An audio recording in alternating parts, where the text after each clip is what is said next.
ભાવનગર બોટાદની જનતા માટે કેન્દ્રીય રાજ્યમંત્રી નીમુબેન બાંભણિયાના દ્વારા સાંસદ ડિજિટલ સેતુનો શુભારંભ કરવામાં આવ્યો હતો। આ કાર્યક્રમમાં સાંસદ અને કેન્દ્રીય રાજ્યમંત્રી નીમુબેન બાંભણિયાની 1 વર્ષની કાર્યપ્રગતિ દર્શાવતું પુસ્તકનું વિમોચન પણ કરવામાં આવ્યું હતું। આ ઉપરાંત કાર્યક્રમમાં નમો પ્રગતિ શક્તિ પોર્ટલ, નમો જન સેતુ પોર્ટલ અને મતદારો સાથે પારદર્શક અને સીધો સંપર્ક સાધવા માટે સાંસદ લોક સેતુ મોબાઈલ એપ્લિકેશન લોન્ચ કરવામાં આવી હતી। વધુમાં કેન્દ્રીય રાજ્યમંત્રીએ જણાવ્યું હતું કે 21મી સદીમાં બદલાઈ રહેલું ભારત ડિજિટલ ઇન્ડિયા હેઠળ જનતા સાથે સીધું જોડાણ કરી રહ્યું છે। પ્રધાનમંત્રીના દૂરંદેશી દ્રષ્ટિકોણનું પરિણામ છે કે ડિજિટલ માધ્યમોનો ઉપયોગ કરી સરકારની વિભિન્ન યોજનાઓ અને સુવિધાઓનો લાભ દેશની જનતાને ત્વરિત, ઓછા સમયગાળામાં અને પારદર્શિતા સાથે મળી રહ્યો છે।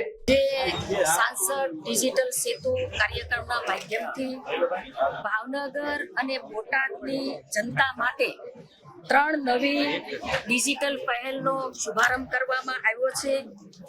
નમો પ્રગતિ શક્તિ પોર્ટલ, નમો જન સેતુ પોર્ટલ અને સાંસદ લોક સેતુ મોબાઈલ એપ્લિકેશન અને 1 વર્ષની યાત્રા એમ એક પુસ્તક આજે સૌની વચ્ચે મૂકવામાં આવ્યું છે।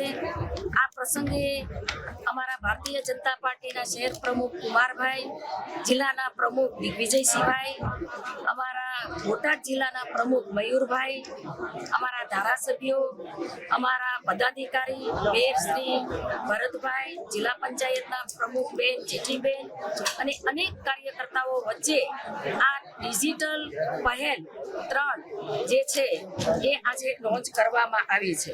આદરણીય વડાપ્રધાન શ્રી નરેન્દ્રભાઈ મોદી સાહેબે ડિજિટલ ગવર્નન્સનો મંત્ર આપ્યો છે, ત્યારે આ નમો પ્રગતિ શક્તિ પોર્ટલ, નમો જન સેતુ પોર્ટલ અને સાંસદ લોક સેતુ મોબાઈલ એપ્લિકેશન દ્વારા લોકોને અનેક સુવિધાઓ મળવાની છે। લોકો વધારે ને વધારે ડિજિટલ સાથે જોડાય। ડિજિટલના ઘણા બધા ફાયદાઓ પણ છે, ટેકનોલોજીના પણ અનેક ફાયદાઓ છે, જે લોકોને મળવા માટે જે પેટ્રોલ કે એમનો સમય બગડે છે, ત્યારે ડિજિટલ માધ્યમથી એ પોતાના મોબાઈલ એપ્લિકેશનની અંદર પોતાનો સુઝાવ, મને મળવા માટેનો સમય, મુલાકાત માટે, મારે કાર્યક્રમમાં કેટલા વાગ્યે તમે આવવાના છો, આમ દરેક વસ્તુઓ એનો અભ્યાસ આ આપણને 3 ડિજિટલ માધ્યમથી મળવાનો છે।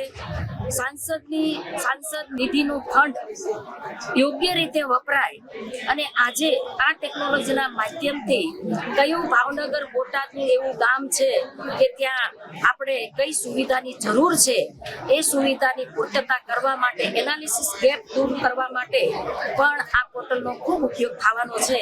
ત્યારે આપના માધ્યમથી હું જાહેર જનતાને પણ વિનંતી કરું છું કે તમારા સાંસદ એટલે કે સાંસદ ડિજિટલ સેતુ આપ સૌ આ ડિજિટલ માધ્યમથી જોડાય અને આપણે સરળતાથી અને યોગ્ય આપણા મહત્વના કામો એ કરી શકીએ એવી પણ આપ સૌને અપીલ સાથે શુભેચ્છાઓ આપું છું। અમદાવાદમાં આવેલ બાયસેક જે સેટેલાઇટ તસવીરો સાથે PM ગતિ શક્તિ એનો ઉપયોગ મોદી સાહેબે ભરપૂર કરેલો છે। અમને લોકોને અનેક વાર આહવાન કર્યા છે અને ત્યારથી મારા મનમાં લઈ અને PM ગતિ શક્તિ પોર્ટલના માધ્યમથી સમગ્ર ભારત દેશની અંદર ક્યાંથી ફ્લાયઓવર નીકળશે, ક્યાં સ્ટેટ હાઈવે છે, ક્યાં નેશનલ હાઈવે છે, એનું તમામ રિપોર્ટ સાથે આપણને માહિતી મળી રહી છે। અને મોદી સાહેબ હંમેશા બધા જ સાંસદોને, ધારાસભ્યોને અને ચૂંટાયેલી પાકોને, આમ તમામ લોકોને આહવાન કરે છે કે PM ગતિ શક્તિ પોર્ટલ એનો તમે મહત્તમ ઉપયોગ કરો, એ ધ્યાનમાં લઈ અને મેં પણ મારા ભાવનગર બોટાદ જિલ્લામાં PM પ્રગતિ શક્તિ પોર્ટલ તૈયાર કર્યું છે અને લોકો વચ્ચે મૂક્યું છે।